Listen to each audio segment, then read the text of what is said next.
Olá, meus queridos, graça e paz, sejam bem-vindos ao canal da nossa igreja, PIB Cascavel. Infelizmente, hoje nós tivemos um grande problema aqui no lugar onde nós estávamos fazendo a live do culto. Infelizmente, tivemos um problema com a internet e isso dificultou bastante para que a gente pudesse finalizar e continuar, tendo quedas o tempo inteiro, então ficou inviável para a gente continuar fazendo a live, certo? Mas para a gente não perder a oportunidade, eu estou aqui para deixar a mensagem. Então, nesse momento agora, nós vamos apenas refletir no momento da palavra. Os momentos anteriores ainda deu para a gente fazer um momento de louvor junto. E eu vou aqui deixar a mensagem de hoje para você poder assistir com mais calma, também com a sua família, tá bom? O texto da nossa meditação, inclusive nós até começamos, Marcos, capítulo de número 9, dos versos 14 a 29, certo? Acompanhe comigo aí na sua Bíblia a leitura. Marcos, capítulo 9, versos 14 a 29. Diz assim a palavra de Deus. Ao voltarem para junto dos outros discípulos, viram que estavam cercados por uma grande multidão e que alguns mestres da lei discutiam com eles. Quando a multidão viu Jesus, ficou muito admirada e correu para cumprimentá-lo. Sobre o que discutem? Perguntou Jesus. Um dos homens na multidão respondeu: Mestre, eu lhe trouxe meu filho, que está possuído por um espírito impuro, que não o deixa falar. Sempre que o espírito se apodera dele, joga-o no chão e ele espuma pela boca, range os dentes e fica rígido. Pedi a seus discípulos que expulsassem o espírito impuro, mas eles não conseguiram. Jesus lhes disse: Geração incrédula, até quando estarei com vocês? Até quando terei de suportá-los? Tragam o menino para cá. Então o trouxeram. Quando o espírito impuro viu Jesus, causou uma convulsão intensa no menino e ele caiu no chão, contorcendo-se e espumando pela boca. Jesus perguntou ao pai do menino: Há quanto tempo isso acontece com ele? Desde que ele era pequeno, respondeu o pai. Muitas vezes o espírito lança no chão, ou lança no fogo, ou na água e tenta matá-lo. Tenha misericórdia de nós e ajude-nos se puder. Se puder, perguntou Jesus. Tudo é possível para aquele que crê. No mesmo instante, o pai respondeu: Eu creio, mas ajude-me a superar a minha incredulidade. Quando Jesus viu que a multidão aumentava, repreendeu o espírito impuro, dizendo: Espírito que impede este menino de ouvir e falar, ordeno que saia e nunca mais entre nele. O espírito gritou, causou outra convulsão intensa no menino e saiu dele. O menino parecia morto. O murmúrio correu pela multidão. Ele morreu. Mas Jesus o tomou pela mão e o ajudou a se levantar, e ele ficou em pé. Depois, quando Jesus estava em casa com seus discípulos, eles perguntaram: Por que não conseguimos expulsar aquele espírito impuro? Jesus respondeu: Essa espécie só sai com uma oração. Eu fiz a leitura na versão NVT. Você pode fazer ela nessa mesma versão, em outras versões. Talvez vai ter só o acréscimo do jejum após a oração no versículo final. Mas, basicamente, o texto é esse. Deixa eu inteirar você um pouco do contexto para que você possa entender as aplicações e aquilo que Deus pretende nos falar nesta noite por meio desse texto. O contexto é aquele em que Jesus, ele, junto com Pedro, Tiago e João, eles vivem aquele momento do monte chamado da transfiguração. Talvez você já tenha ouvido alguma pregação, ou feito algum estudo em cima disso. E eu não quero aqui nessa noite entrar dentro desse contexto do que acontece com Jesus e seus discípulos ali no monte e acontece o processo da transfiguração, tá? O que eu quero apenas situar você é que este evento do texto que nós acabamos de ler, ele está situado logo no momento em que Jesus desce do monte. No momento em que eles têm essa experiência da transfiguração.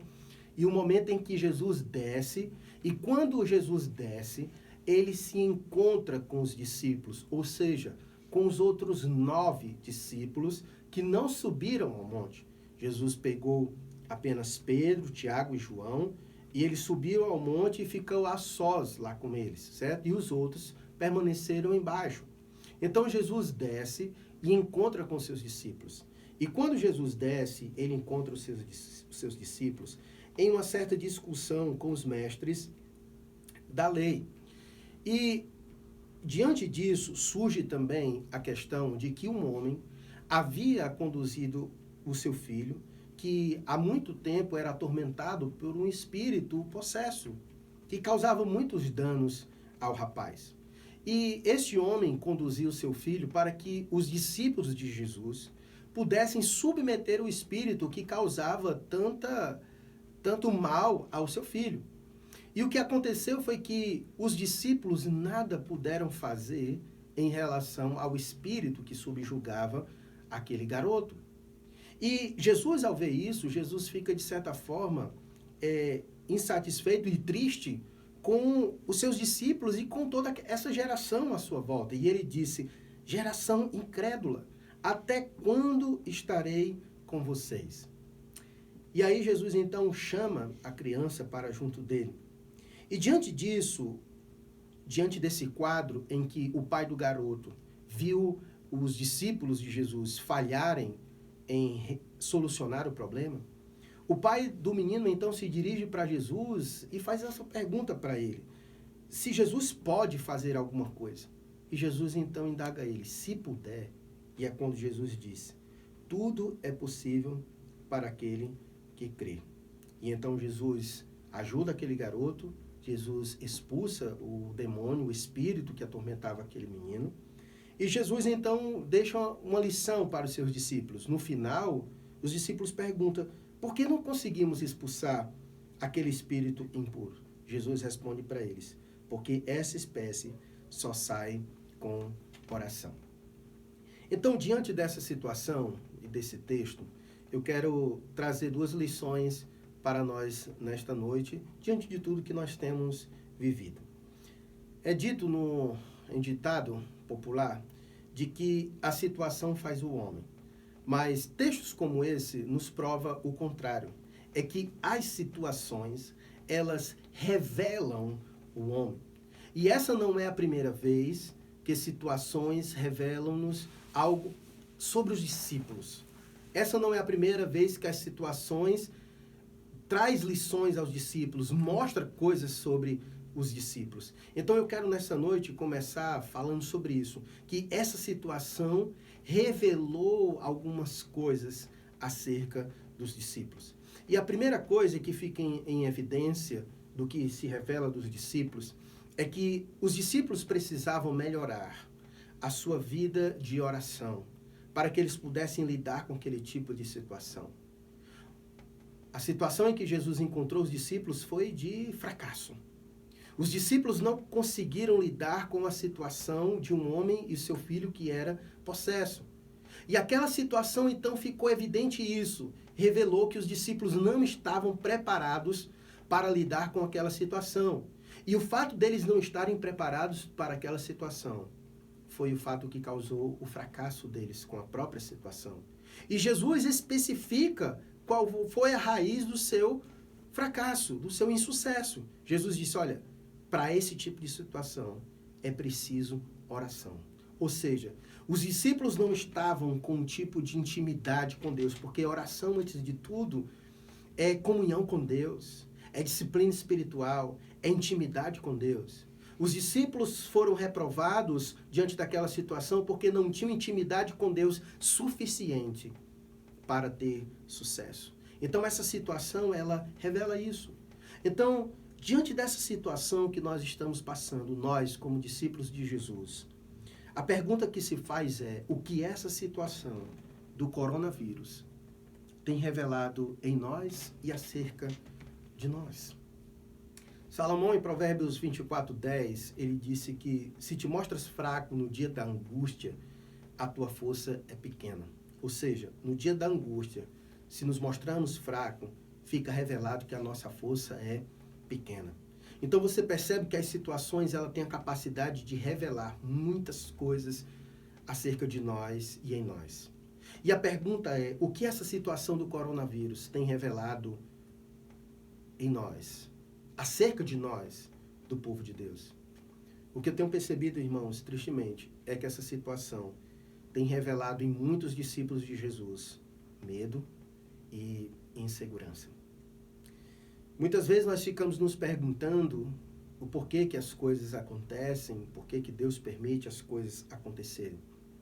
É bem verdade que em alguns momentos da nossa vida nós não saberíamos algumas coisas se nós não passássemos por algumas situações.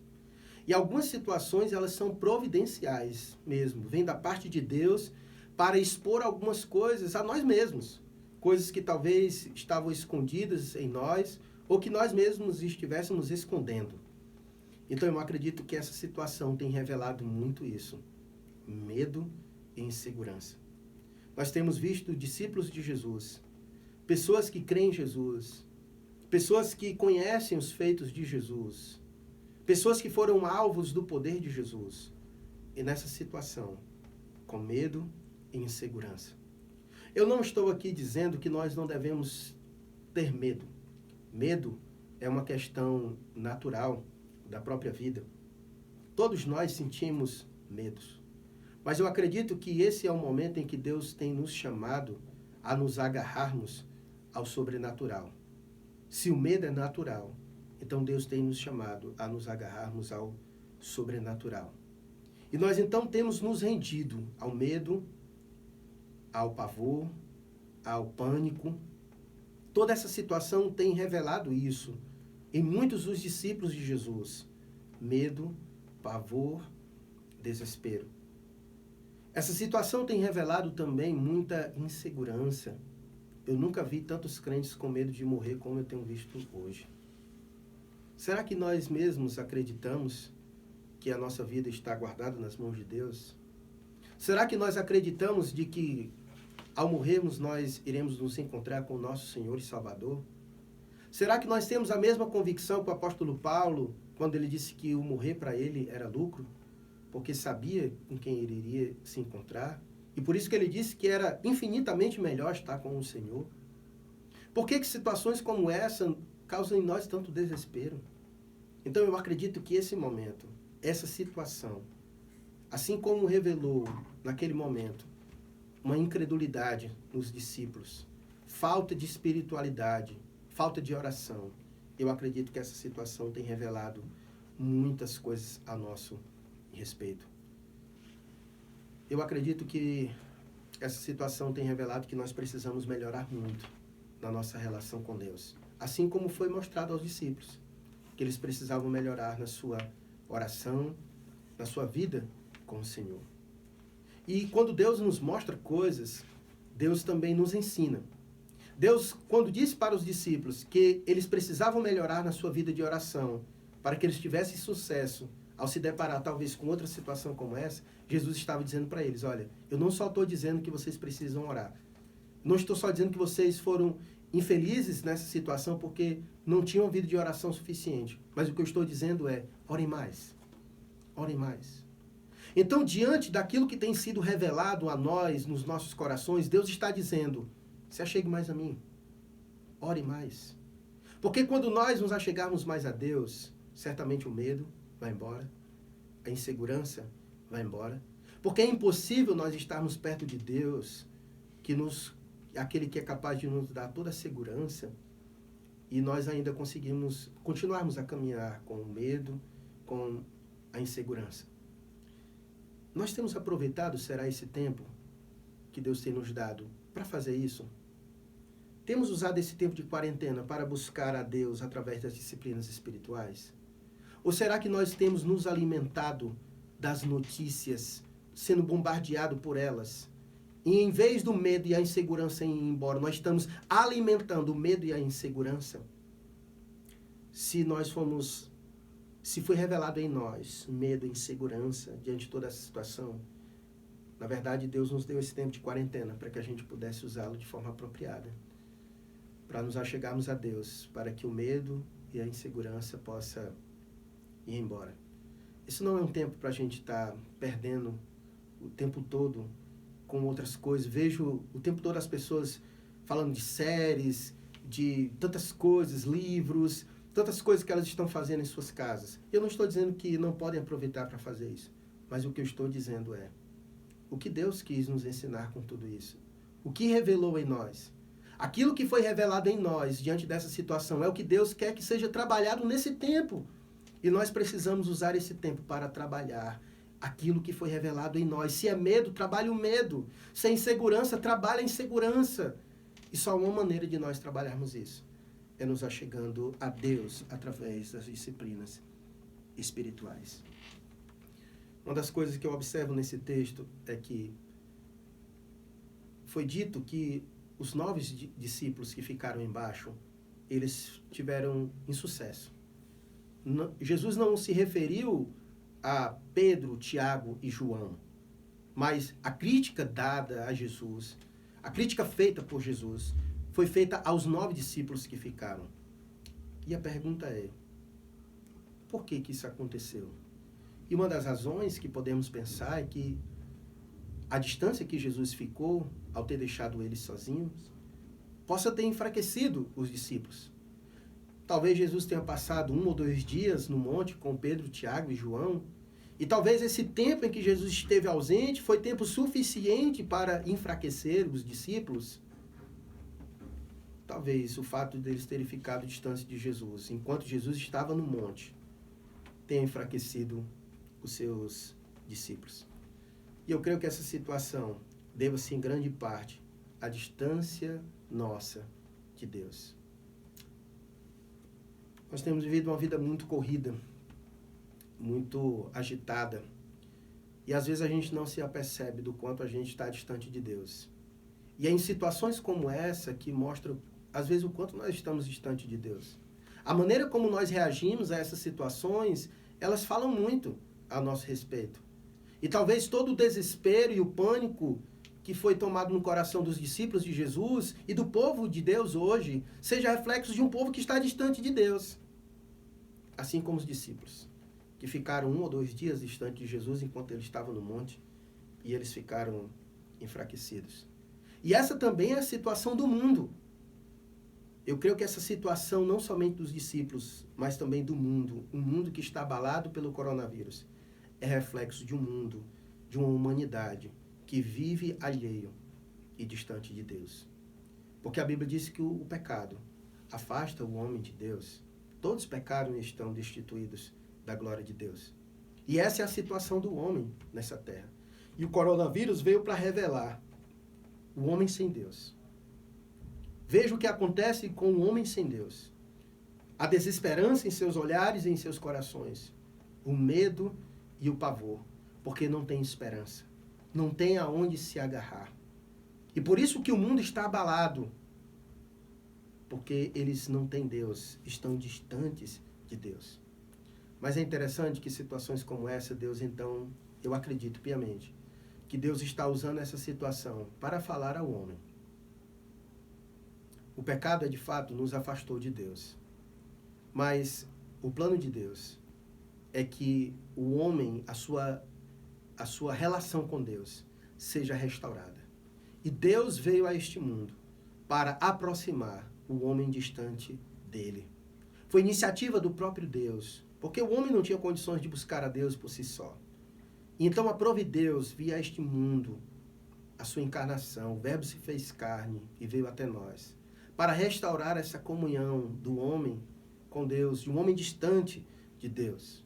Como Paulo disse em Atos, capítulo 17, verso 27, ele disse que o seu propósito era que as nações buscassem a Deus. E tateando, talvez viessem a encontrá-lo, embora ele não esteja longe de nenhum de nós. Talvez nesse tempo as pessoas perguntam, cadê Deus?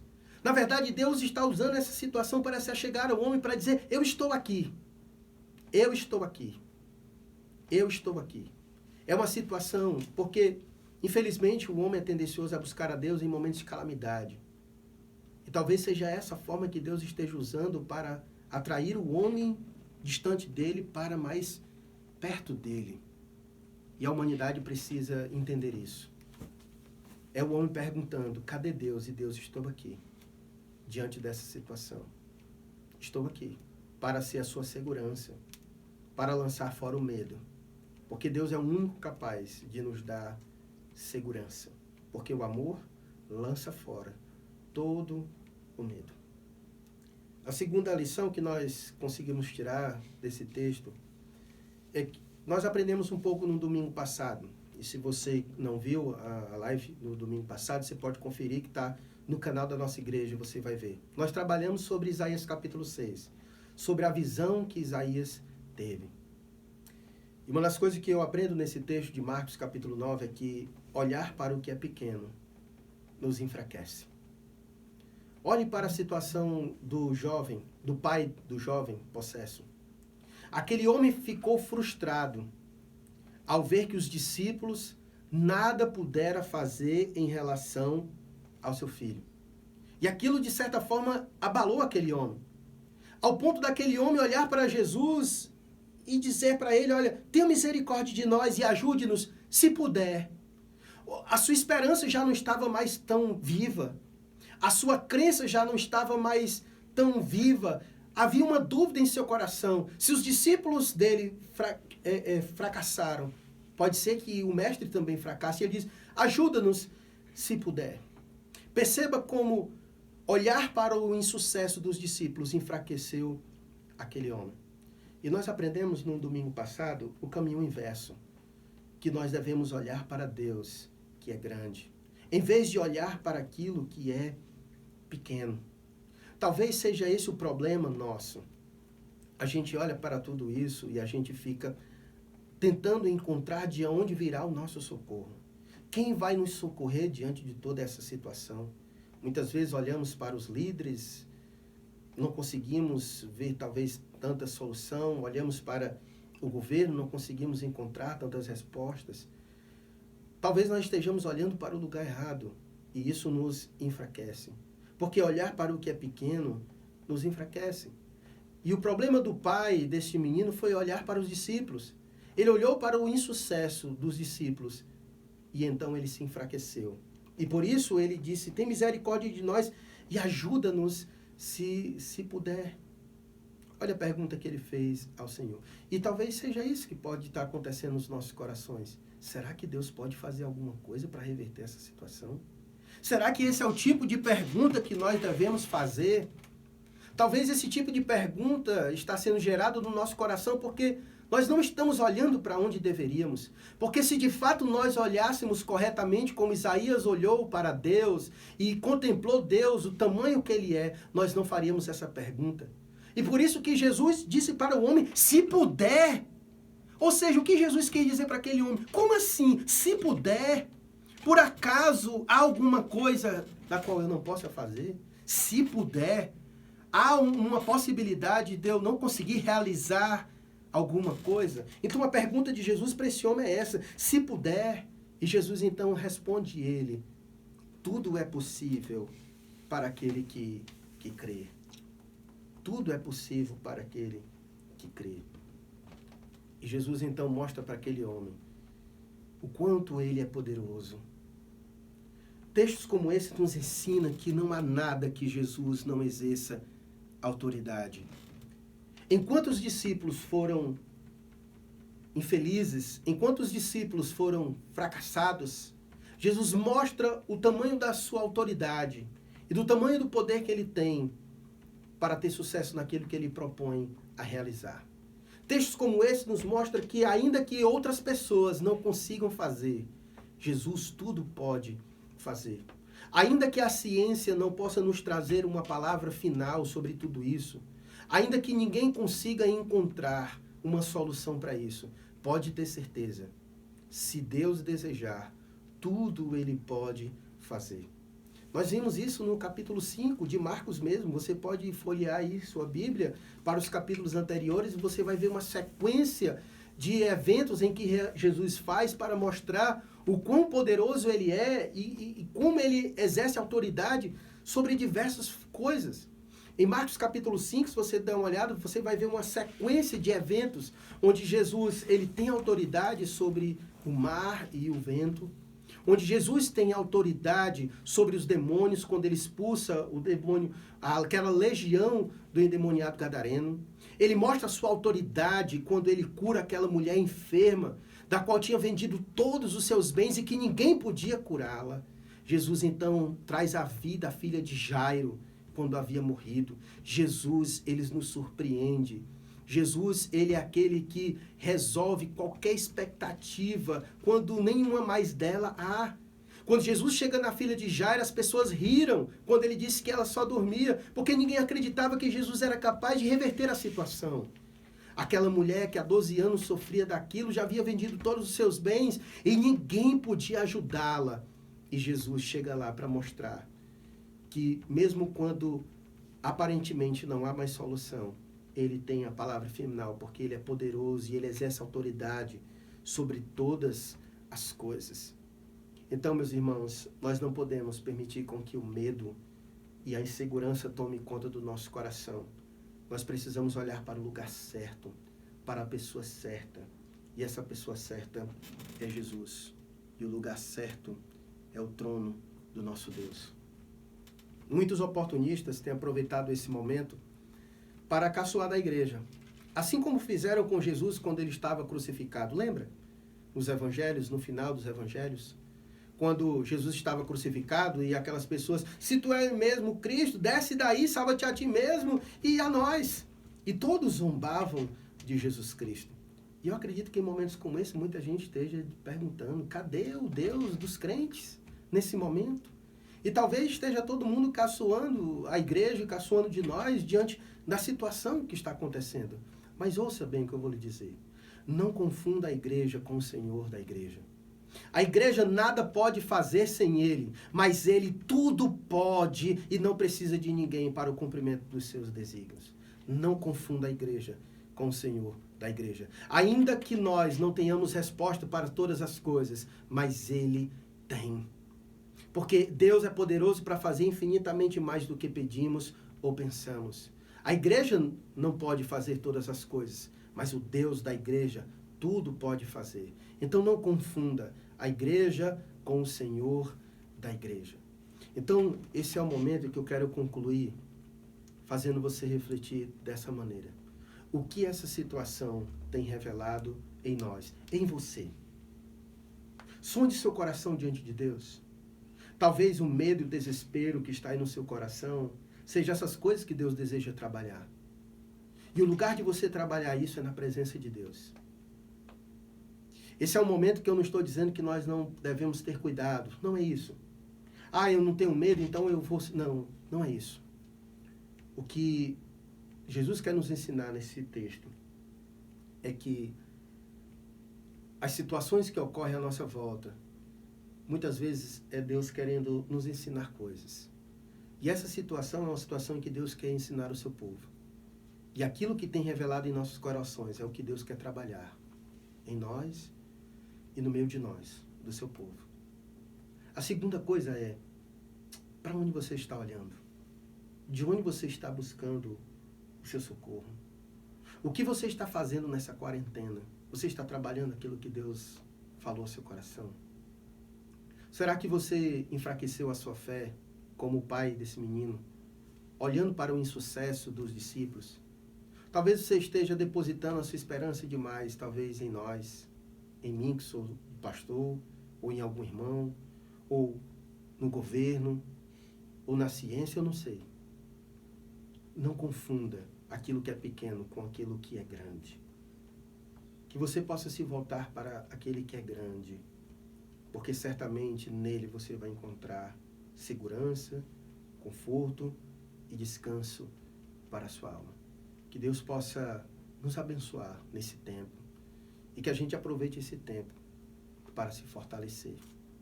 Há um corinho que diz que quando a nossa fé é provada, o Senhor nos dá sempre uma chance de crescer um pouco mais. Aproveite esse momento. Deus ensinou os discípulos. Sua fé foi provada, vocês foram reprovados. Orem mais. Então que nesse momento a gente se volte mais para Deus, porque lá é o lugar do nosso fortalecimento, da gente superar toda essa situação. Olhe para quem de fato é grande e é de lá que virá o nosso socorro. Deus os abençoe. o Senhor esteja com todos nós, com toda a sua igreja espalhada na face da terra. Deus nos abençoe.